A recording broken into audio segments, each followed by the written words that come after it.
To nohu do prdele.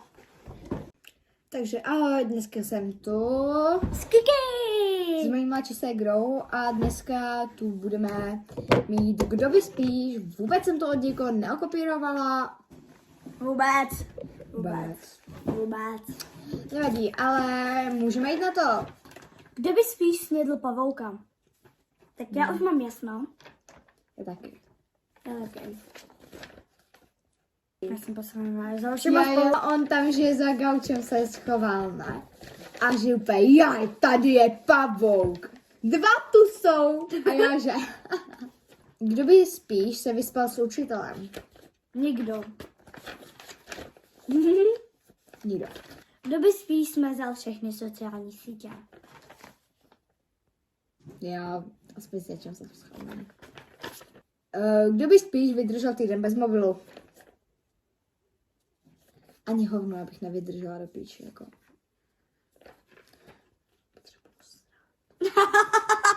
Kdo by spíš potřeboval srát, tečka. Kdo by spíš riskoval svůj život pro kluka? Jo, kámo.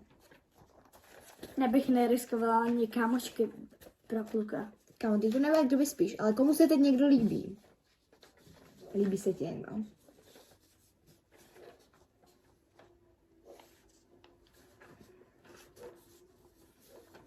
Odpověď.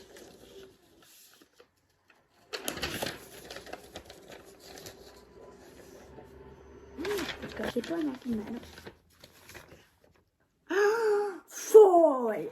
To je ale hnusný jméno. Ty jsi taky hnusný. Spíš 3 dny nejedu. Kámo, jsem schopná nejíst i 2 týdny prostě. Ona si dá tak v oběd, ani ne. A je to všechno, co sní. Asi tak, kámo, nepotřebuji nic jiného. Ale kdyby spíš týden nejedl sladkosti.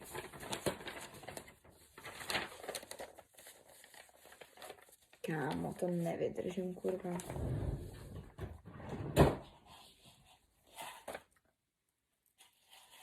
Pauza, wait minute.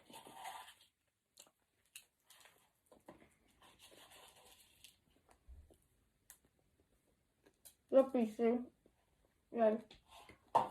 Včera jsem tu zametala. Fakt? Ale Jo. jak dlouho jsi u mě uklízela? Je, pičo. Bčka radši. Jak dlouho jsi u mě uklízela? Hodinu. Co všechno jsi u mě uklízela?